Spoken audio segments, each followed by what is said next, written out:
আসসালামু আলাইকুম সুপ্রিয় শিক্ষার্থীবৃন্দ, আশা করি তোমরা প্রত্যেকেই ভালো আছো। হাজির হয়ে গেলাম আমাদের বিদ্যালয় রচনাটি নিয়ে।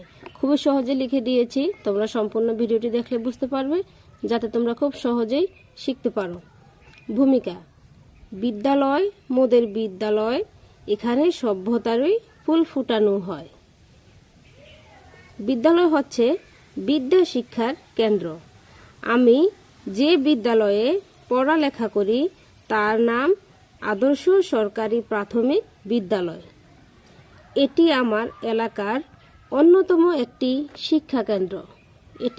এলাকার অন্যতম একটি শিক্ষা কেন্দ্র। অবস্থান: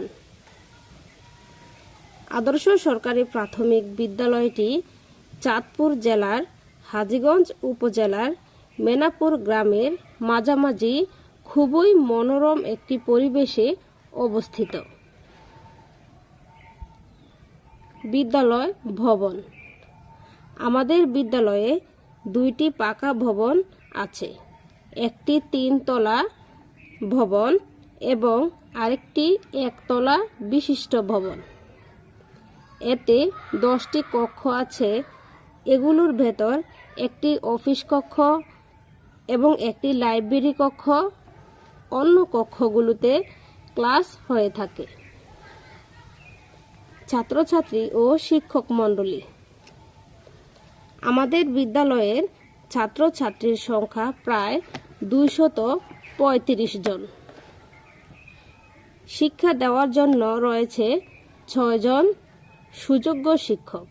শিক্ষকগণ আমাদেরকে অত্যন্ত আন্তরিকভাবে পড়ান।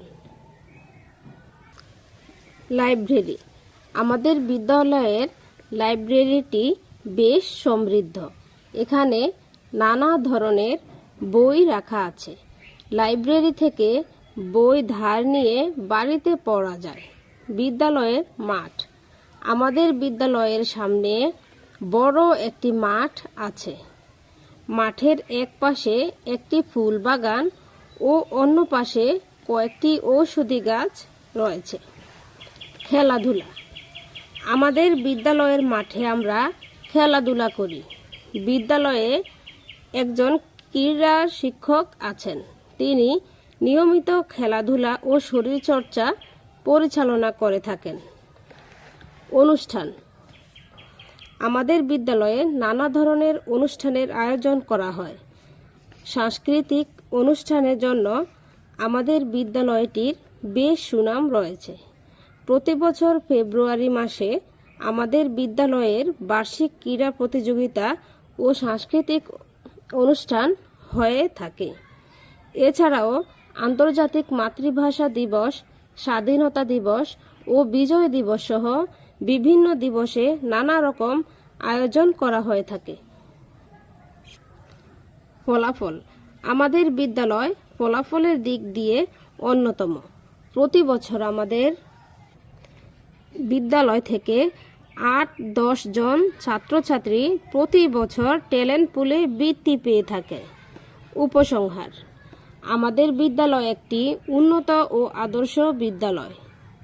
এমন একটি বিদ্যালয়ে পড়ালেখা করতে পেরে আমি সত্যিই গর্বিত।